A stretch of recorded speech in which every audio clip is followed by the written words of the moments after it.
The stars above her shimmered like silent witnesses, unaware, or perhaps uncaring, of the war that had arrived from their midst. The Dravari Dominion, rulers of 5 spiral arms and claimants of dominion over 100 worlds, had finally turned their gaze to the blue speck in the Sol system. What they saw didn't impress them.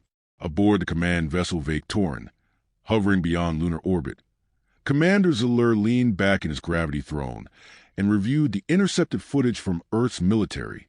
Soldiers in rugged camouflage suits fired ballistic rifles, launched smoke grenades, and scrambled in panic formations beneath the towering shadows of Dravari dropships.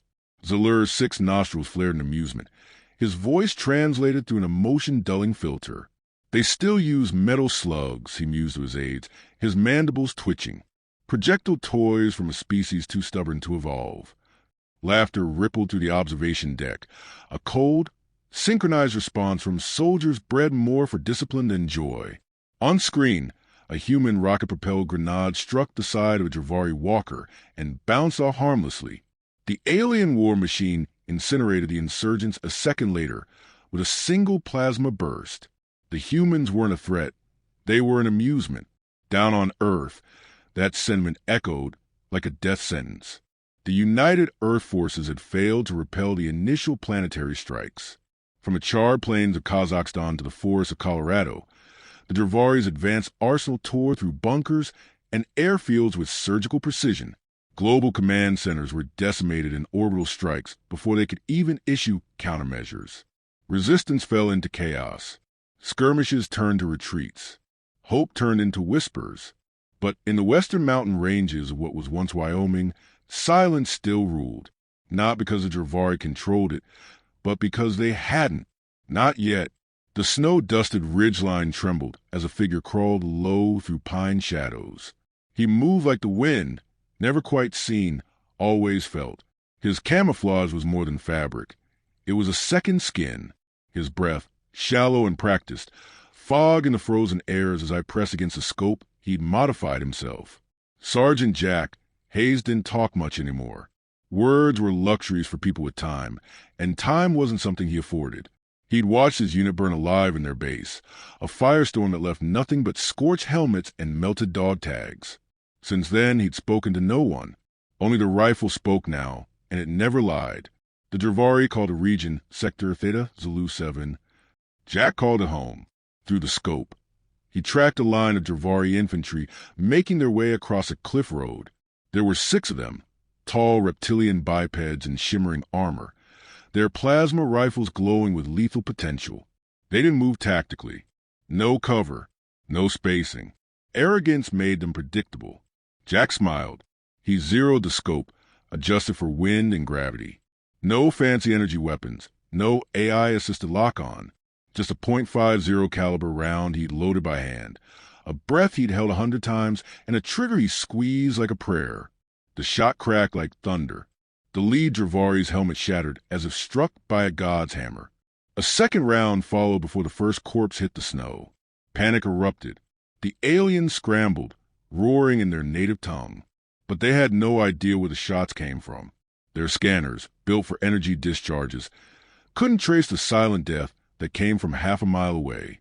2 more fell before they could radio for help. Jack exhaled, not out of relief, out of calculation. He slid backward through the underbrush and vanished without a sound. Hours later, the Dravari retrieved what remained of their patrol. One soldier was still breathing, barely, babbling about ghosts and thunder. The autopsies were unsettling. Each fatal shot had bypassed armor plating and hit vital organs with uncanny precision. No scorch marks, no energy residue, just raw kinetic devastation.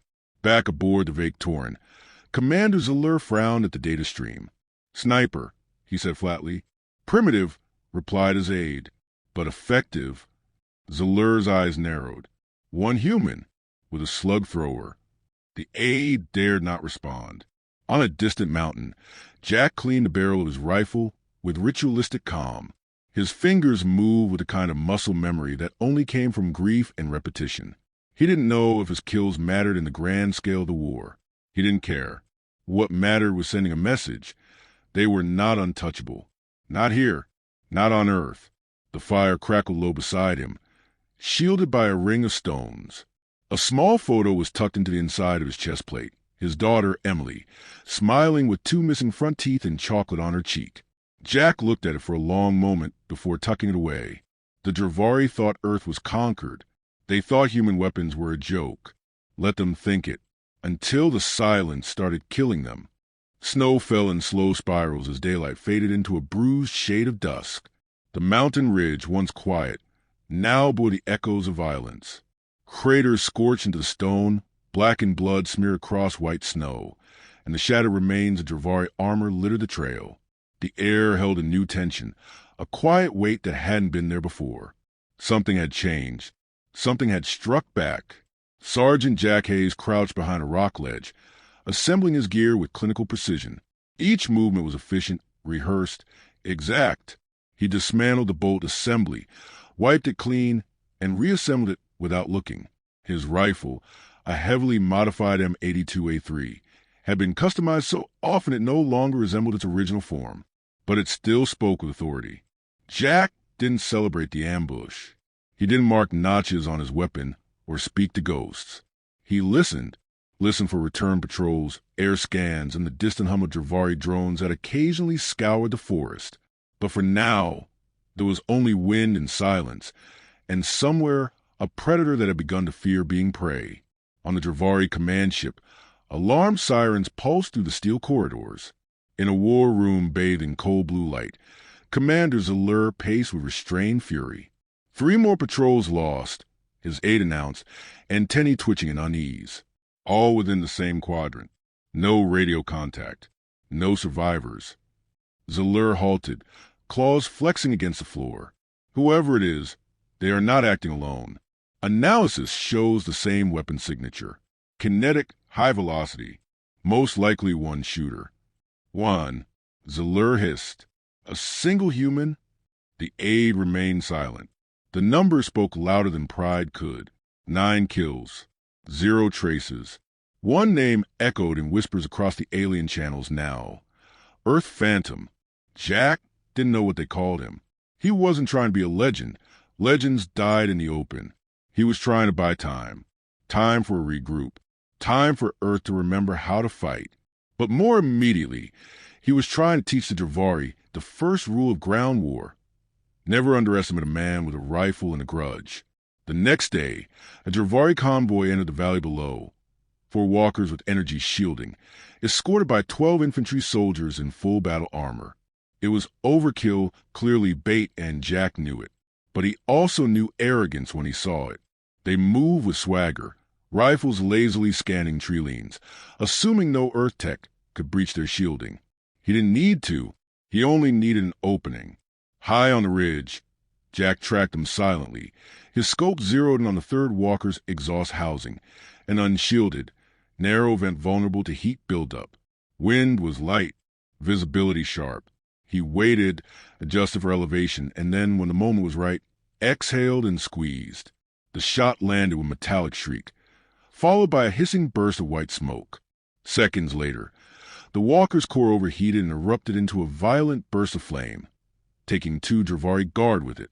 The others scattered, shouts rising in garbled alien tones. Jack fired again, and one of the scrambling soldiers collapsed mid-sprint. Another shot, then another. 3 more went down. The rest dropped into cover, their discipline breaking as fear replaced calculation. Then came the drone, a high-speed scout unit sweeping above the trees. Jack spotted it just as it pinged his general area. He turned, lined up the barrel, and fired mid-flight. The drone shattered, pieces scattering in the branches. The remaining walkers retreated. Later, back at the crash site, alien medics picked through the debris, retrieving bodies and fragments of melted armor. One of the surviving soldiers, visibly shaking, clutched his rifle like a child might clutch a blanket. "He sees everything," he muttered in his language. We walked into the mouth of something old, something patient. Back aboard the Victorian, reports flooded in, comms intercepts, heat scans, drone losses. Each confirmed the impossible. A lone human was systematically dismantling Dravari patrols without being detected. A new directive was issued. locate and eliminate the sniper with extreme prejudice. Elite reconnaissance squads were deployed, and stealth drones equipped with biothermal sensors swept the valleys. But Jack knew the terrain better. He had mapped the mountains not with technology, but with experience, patience, and instinct.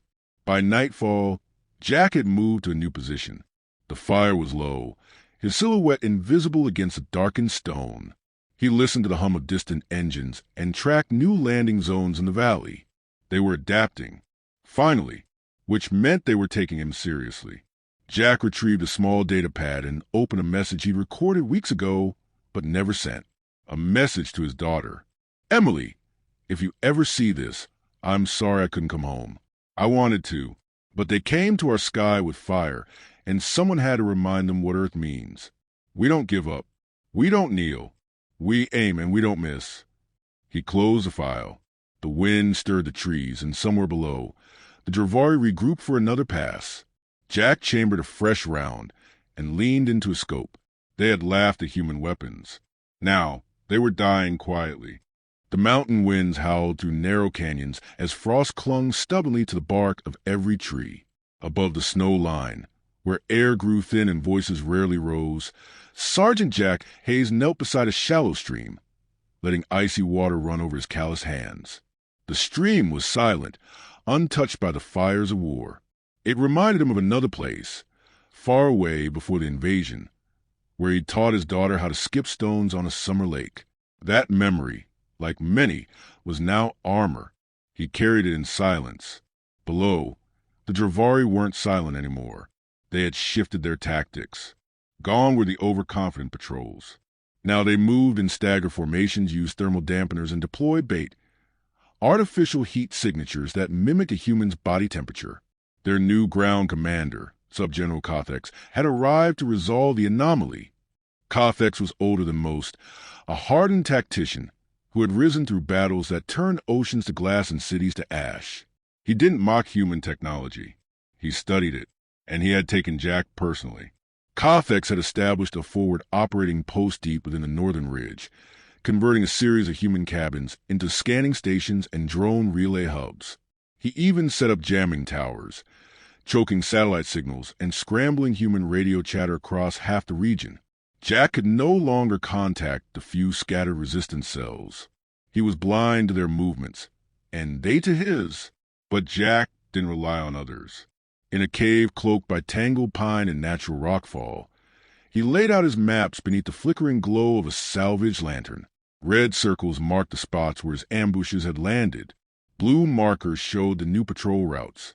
A recent yellow represented a fallen recon drone, whose data core he'd extracted hours ago. From that, he learned something critical. Kothex wasn't just hunting him. He was using him as a distraction. While the Dravari sent squads combing the valley for one ghost sniper, their excavation team had begun drilling near the old NORAD complex. Jack's brows furrowed as he zoomed in on the coordinates. Beneath that mountain was more than just rusted computers and dead satellites. Rumors spoke of prototype defense tech sealed off when the war broke out. AI schematics, electromagnetic disruptors, and even dormant orbital weapon uplinks. If Kothex recovered any of that, Earth wouldn't just be occupied. It would be erased. Jack tightened the strap on his rifle and checked the magazine. He knew what he had to do. By nightfall, he was already descending toward the NORAD site. The journey took hours through treacherous terrain and frozen cliffs. He moved carefully, every step measured, avoiding snow that cracked too loudly or slopes that looked too inviting. His breath clouded softly in the air, and even the animals seemed to hold still, as if the forest itself knew what approached. He spotted them from a ridge, 2 Dravari engineers at a dig point, protected by 4 armored sentinels with shoulder-mounted plasma cannons. A crawler rig churned beside them, burrowing deep into the old silo surface. Jack peered through his scope, heart slowing into the rhythm he trusted most. He knew he couldn't kill all 6. Not directly, but he didn't need to. His eyes traced the slope above the dig site, a precarious shelf of snow clinging to a fractured stone overhang. The structure below was their makeshift relay center. One shot could cause an avalanche. Maybe not enough to bury them, but enough to disrupt and delay. It might buy time for Earth's remnants to act. Might keep Kothex guessing. Jack exhaled slowly. The shot cracked through the still night like a lightning whip. A second later, a tremor rolled across the slope as snow and rock roared down in a white fury. The crawler rig vanished in the cloud. The sentinels fired wildly at shadows, their forms blinking to the storm as Jack slipped away, already backtracking, counting every second before pursuit. But he hadn't been fast enough. A high-pitched shriek tore through the night, an alert drone. Its red eye swept through the forest and locked onto him mid-sprint. Plasma bolts lit up the trees as he dove behind a fallen trunk. The snow exploded around him, sending slivers into his face and neck.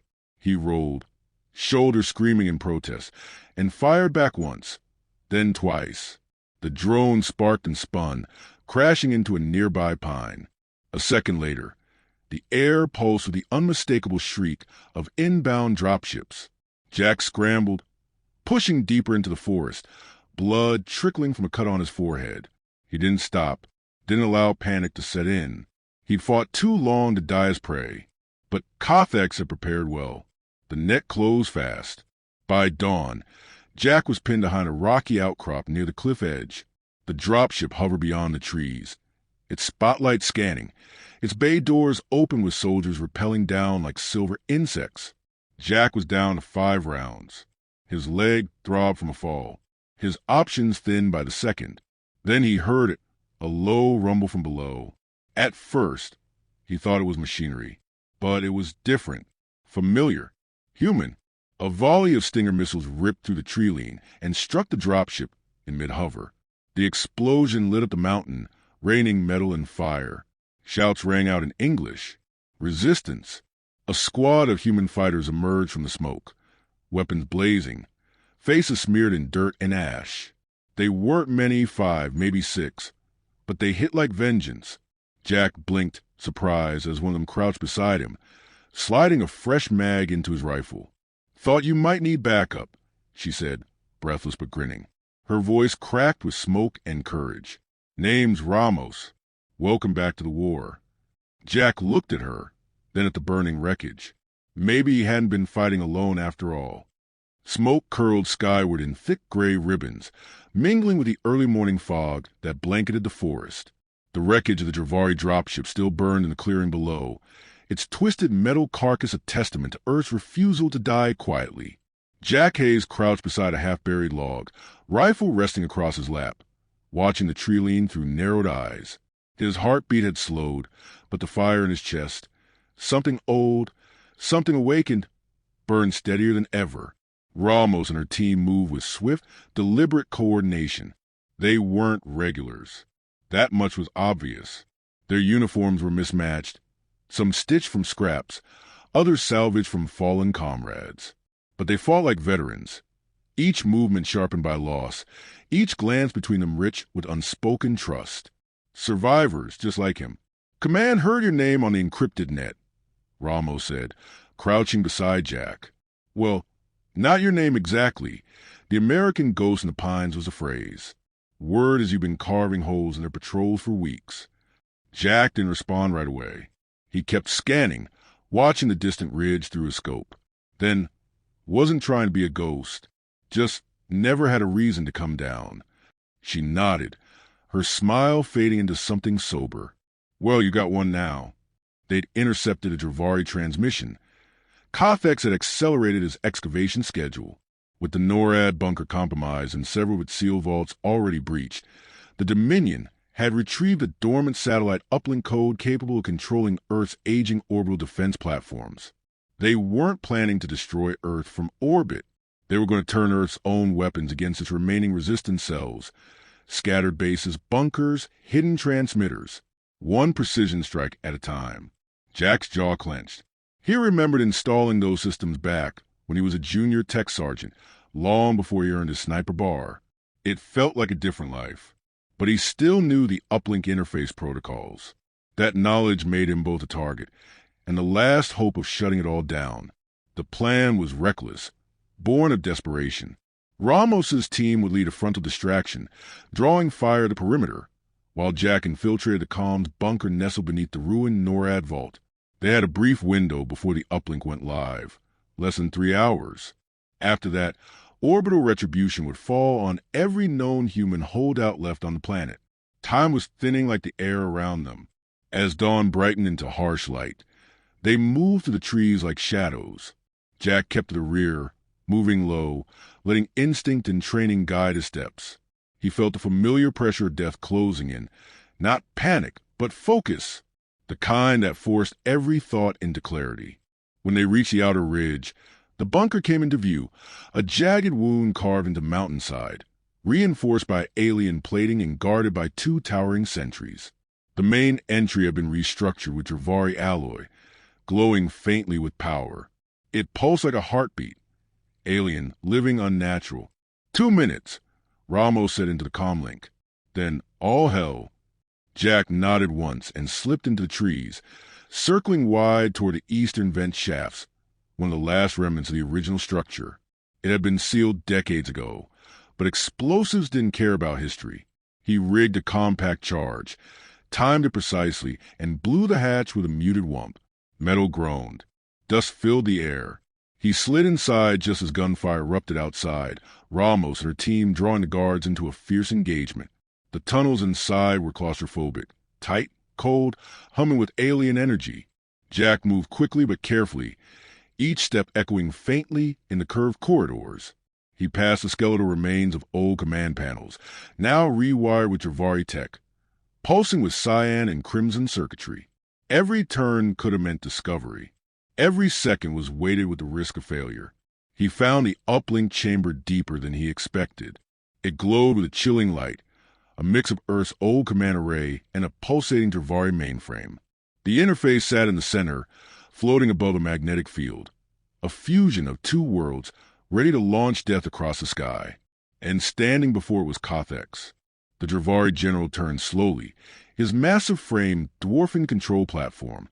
His voice was calm, colder than a mountain wind. "You, the human ghost." Jack raised his rifle. "Step away." Kothex didn't flinch. "You fight with obsolete tools, clinging to dying worlds. You delay the inevitable. You are not evolution. You are a fossil." Jack pulled the trigger. But Kothex was fast, inhumanly fast.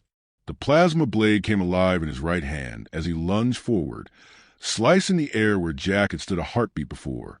The two collided, steel and fury, man and monster.